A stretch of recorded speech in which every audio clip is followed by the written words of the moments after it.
Hello dear friends, तो मैं हूं आरती। संस्कृति आईएएस यूट्यूब चैनल पे आप सभी का स्वागत है। मैं हाजिर हूं एक नए विषय को लेकर के। आज हम बात करने वाले हैं सुपर एल नीनो को लेकर के। सुपर एल नीनो जिसको लेकर के हर न्यूज चैनल में चर्चा हो रही है। सभी लोग बात करें कि इस बार भारत में जो है बहुत ज्यादा गर्मी, सूखा पड़ने वाला है, जिसकी मार जो है पूरा भारत झेलेगा। अभी हाल फिलहाल में एक रिपोर्ट भी है जिसमें बोला जा रहा है कि दुनिया के 20 सबसे ज्यादा जो हॉट सिटीज है उसमें 19 तो हमारी थी और एक जो है हमारा प्यारा पड़ोसी देश जो है नेपाल का हमने लिया है। तो आज हम बात करने वाले हैं कि सुपर एल नीनो क्या है, कैसे प्रभावित करेगा और इस प्रकार की घटनाएं आखिरकार हो क्यों रही हैं। अब आपके मन में आया होगा ना कि आखिरकार इतनी गर्मी क्यों पड़ रही है। तो सब लोग बोलते हैं शायद जो है हमने पर्यावरण प्रदूषण बहुत ज्यादा कर दिया है, ग्लोबल वार्मिंग हो गई है, जो CO2 एमिशन है और भी अन्य प्रकार की चीजें हैं जो हमने की, इसके वजह से तापमान बढ़ रहा है। वो सारे रीजंस तो हैं ही, साथ में जो ये प्रक्रिया है एल नीनो हो गया और सुपर एल नीनो, ये प्राकृतिक प्रक्रियाएं हैं। हालांकि हमारा कंट्रीब्यूशन होता है, जैसे समुद्र का तापमान लगातार बढ़ रहा है तो समुद्र का तापमान बढ़ाने में हमारा बहुत ज्यादा कंट्रीब्यूशन है और यही हमें यहाँ पर समझना भी है। तो हम पहले स्टार्ट करते हैं भारत के अलग अलग जगहों से। तो क्या लिखा हुआ है, weak monsoon ahead Karnataka Maharashtra at higher risk from El Nino report. तो रिपोर्ट के अनुसार बोला जा रहा है कि एल नीनो का सबसे ज्यादा जो हायर रिस्क आपको कर्नाटका और महाराष्ट्र में देखने वाला है कि यहाँ पर बहुत ज्यादा सूखा पड़ेगा। देखो और भी चीजें लिखी हुई है।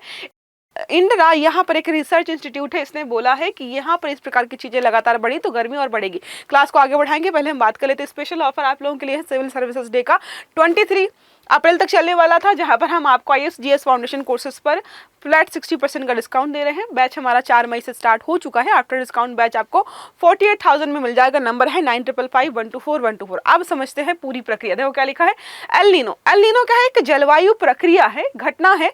अब इसमें होता क्या है, जैसे एल नीनो और ला नीना नॉर्मल प्रक्रिया है जहां पर हम 7 से 10 वर्षों में हर बार ये रिपीटेड मोड पर देखते हैं, लेकिन जितनी गर्मी इस प्रकार की हो रही है वो अभी तक नहीं हुई है। अब हम देखें कि सुपर एल नीनो की बनने की संभावनाएं क्या है। अगर आप इसका इतिहास उठाकर देखेंगे तो देखा गया कि 1950 के बाद सुपर एल नीनो अभी तक 4 बार आया है और लास्ट बार अगर भारत के बारे में बात करते हैं 2015 में हमने सुपर एल नीनो जैसी चीजें झेली थी।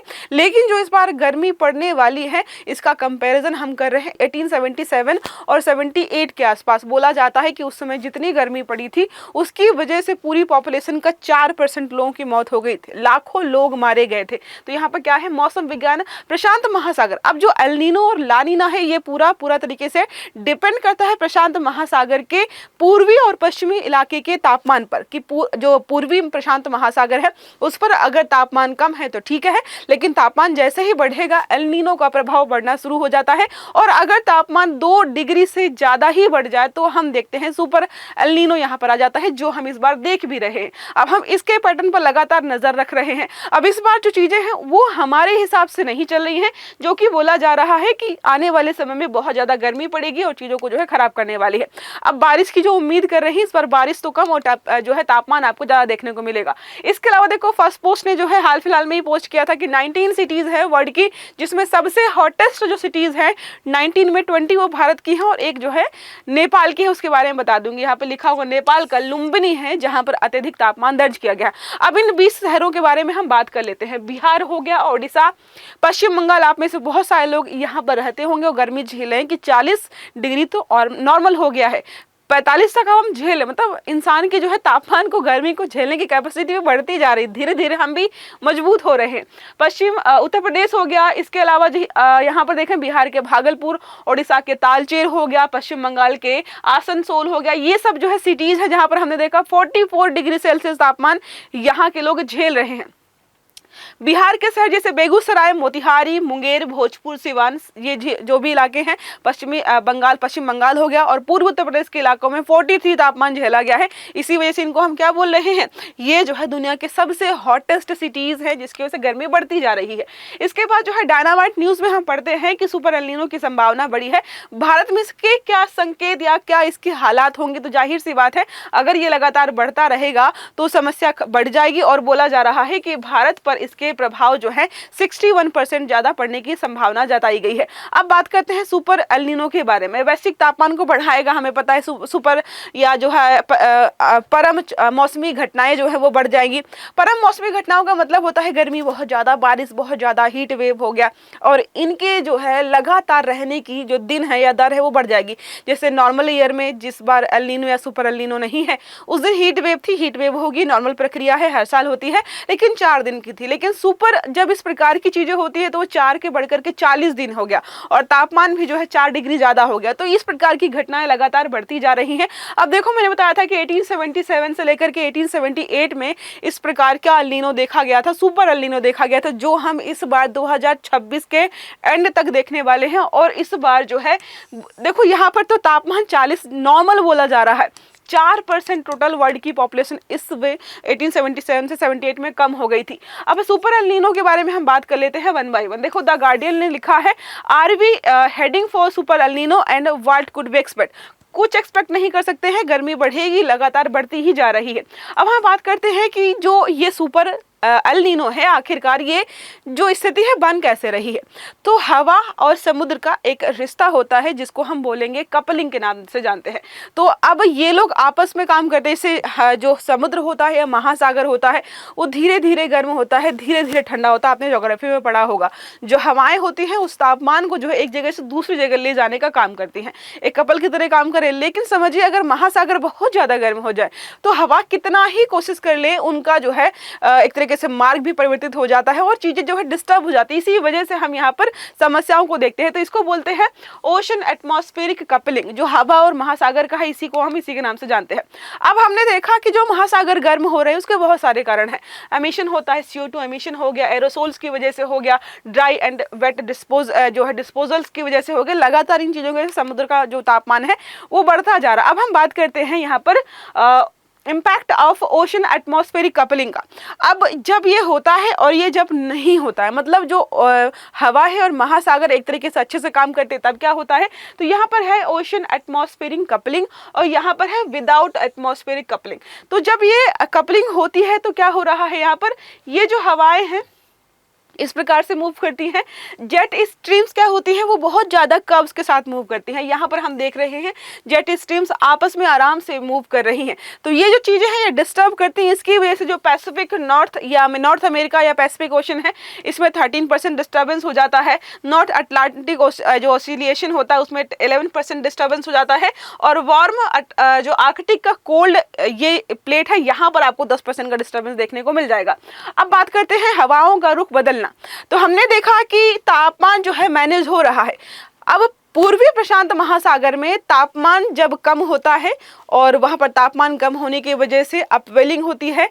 अब जैसे ही महासागर का जल मूव करता है, हवाएं भी उसके साथ मूव करती हैं।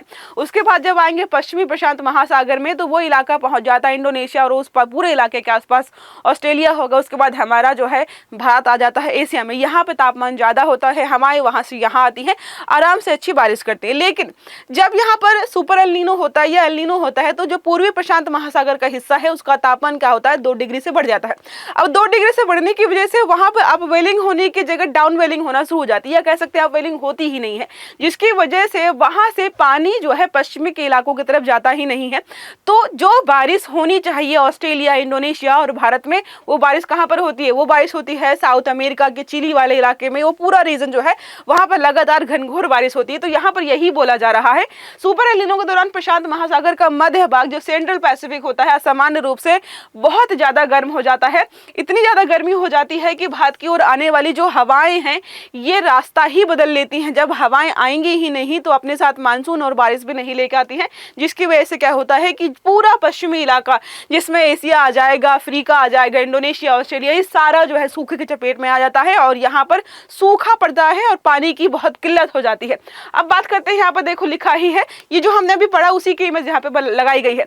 अब वॉकर सर्कुलेशन का टूटना वही सिमिलर वॉकर सर्कुलेशन है जहाँ पर पानी का अपवेलिंग और डाउनवेलिंग हो रहा है, जो कि टेम्परेचर को मेंटेन करता है।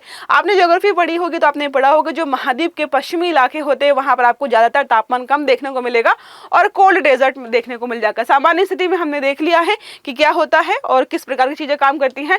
सुपर एल नीनो के दौरान तापमान 2 डिग्री बढ़ जाता है, जिसकी वजह से दक्षिणी अमेरिका में तो खूब बारिश होती है, लेकिन बाकी सारे इलाकों में यहाँ पर क्या हो जाता है, गर्मी बढ़ जाती है, तापमान बढ़ जाता है। अब हीट ट्रांसफर और हिंद महासागर का रिश्ता बात करते हैं। तो जब प्रशांत महासागर में सुपर एल नीनो अपनी चरण पर होता है तो वह पूरे विश्व के तापमान को बढ़ा देता है। तो एक छोटी सी घटना नहीं है, एक कोने पे यहाँ पर दक्षिण अमेरिका के कोने पे कुछ हो रहा है, पूरी दुनिया उससे प्रभावित हो रही है। इसका असर हम हिंद महासागर, इसके अलावा अन्य जगहों पर भी देखते हैं। लेकिन अभी हम बात कर रहे हैं भारत की, भारत के परिप्रेक्ष्य या भारत को केंद्र में रख करके। हालांकि समुद्र का मार्ग, समुद्र का गर्म होना सामान्य रूप से बारिश के लिए अनुकूल माना जाता है, लेकिन सुपर एल नीनो में इसका उल्टा प्रभाव देखने को मिलता है। यह होता है वायुमंडलीय स्टेबिलिटी के कारण। अब ये क्या होता है हम आगे समझ लेंगे।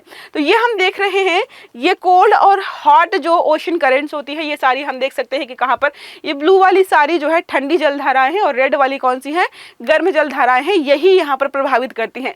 ये पूरा भारत आपको दिखाई दे रहा है, जो सेंटर वाला इलाका, कुछ पहाड़ी इलाके और जो कुछ जहाँ पर बारिश ज्यादा होती है, कोस्टल लाइन वाले कोस्टल इलाके छोड़ दीजिए, तो बाकी सारा पूरा भारत जो है बहुत ज्यादा ही गर्म होने वाला। देखो लिखा, in the past 100 years India witness 18 drought, मतलब 18 सूखे हमने देखे हैं, और 13 वर्ष जो है associated with El Nino, 13 El Nino की वजह से ही आए थे। बिटवीन 19 टू 1950, मतलब 1900 से लेकर 1950 तक देयर वर 7 एल नीनोज ईयर। यहाँ पर कितने 7 एल नीनो साल आए थे 1951 से लेकर के 2021 तक, 15 बार देखना है। और 15 एल नीनो में हमने जो है 9 समर्स जो है मानसून सीजन्स वर कैसे थे, इंडिया जो है रिकॉर्डेड डिफरेंट रेन बाई, मतलब अलग अलग समय पे हमने अलग अलग समस्याओं को झेला है। अब बात करते हैं भारत पर दृश्य बदलाव क्या होगा यहाँ पर। अगर आप नक्शे में हमने देखा है, वहां पर गर्मी लगातार टेम्परेचर बढ़ता ही जा रहा है। नॉर्थ वेस्ट और सेंट्रल इंडिया में हम ज्यादा गर्मी देख रहे हैं, नॉर्थ वेस्ट और सेंट्रल इंडिया में तापमान ज्यादा, जो रेड जोन दिखाया जा रहा है वही है गर्मी। आपने लगातार न्यूज में देखा होगा कि रेड अलर्ट जारी किया जा रहा है एल नीनो के प्रभाव की वजह से, वो यही है कि गर्मी ज्यादा पड़ेगी। तापमान में असामान्यता है, तो अलग अलग हिस्सों में हमने अलग अलग देखा, वो हो जाता है अलग अलग मौसम की वजह से। लेकिन अगर हम बात करते हैं सबसे ज्यादा गर्मी आपको कहाँ कहाँ देखने को मिलेगी, तो लिखा है hotter spot of the observe climate change in India. तो पहला हमारा है हिंदू कुश हिमालय। यहाँ पर बोला जा रहा है कि यहाँ पर ग्लेशियर्स वगैरह पिघल रहे हैं गर्मी की वजह से। नॉर्थ वेस्ट जो इंडिया हमारा है, यहाँ पर तापमान बढ़ रहा है। वेस्टर्न इंडिया में जो है गर्मियों के दिन लगातार बढ़ते जा रहे हैं और रातें भी बढ़ती जा रही हैं। यहाँ पर बात करते हैं वेस्टर्न कोस्ट हमारा जो है, यहाँ पर बोला जा रहा है कि ट्रॉपिक साइक्लोन्स की जो संख्या है लगातार बढ़ती जा रही है। अरेबियन सी के बारे में बात करते हैं तो बोला जा रहा है एसिलिएटेड वार्मिंग, लगातार यहाँ पर भी गर्मी बढ़ रही है। ये जो हमारा है इंडियन जो है गैंगेटिक प्लेन्स के बारे में बात करते हैं तो बहुत ज्यादा हीट स्टेट, गर्मी ज्यादा है। यहीं पे हमने देखा कि जो मैक्सिमम हमने 20 सिटी देखी, 19 सिटी देखी, वो ज्यादातर इसी इलाके से थी। नेक्स्ट हम बात करते हैं सुंदरबंस के बारे में, तो राइज इन सी लेवल, लगातार समुद्र का जो है जलस्तर बढ़ता जा रहा है और साथ में हीट स्ट्रेस गर्मी भी बढ़ रही है, हॉट नाइट्स जो है बढ़ती जा रही हैं। सेंट्रल इंडिया के बारे में बात करते हैं, जो पूरा मुख्य हिस्सा यहाँ पर है, rise in extreme rainfall. Next हमारा है साउदर्न जो साउथ ईस्ट एशिया के बारे में, तो इंक्रीज इन वार्म डेज, लगातार गर्मी बढ़ रही है। यहीं से तो आ रहा था ना बारिश वाला सारा सीन बन रहा, तो ये नहीं बन पा रहा है, ये सारा हमने ऑलरेडी समझ लिया। तो इससे हमने क्या समझा कि गर्मी क्यों बढ़ने वाली है और पैसिफिक ओशन में ऐसा क्या हो रहा है जिसकी वजह से सुपर एल नीनो हमें देखने को मिलेगा, उसके प्रभाव क्या क्या पड़ेंगे, ये सारा मैंने समझा दिया है। आई होप ये आपको समझ में आ गया होगा। अगर वीडियो अच्छा लगा है तो लाइक करना है, चैनल को सब्सक्राइब करना है, बेल आइकन दबाना है ताकि इस प्रकार के सभी आर्टिकल्स आपको समय पर मिलते रहे। तो अच्छे से पढ़िएगा। Have a good day, thank you.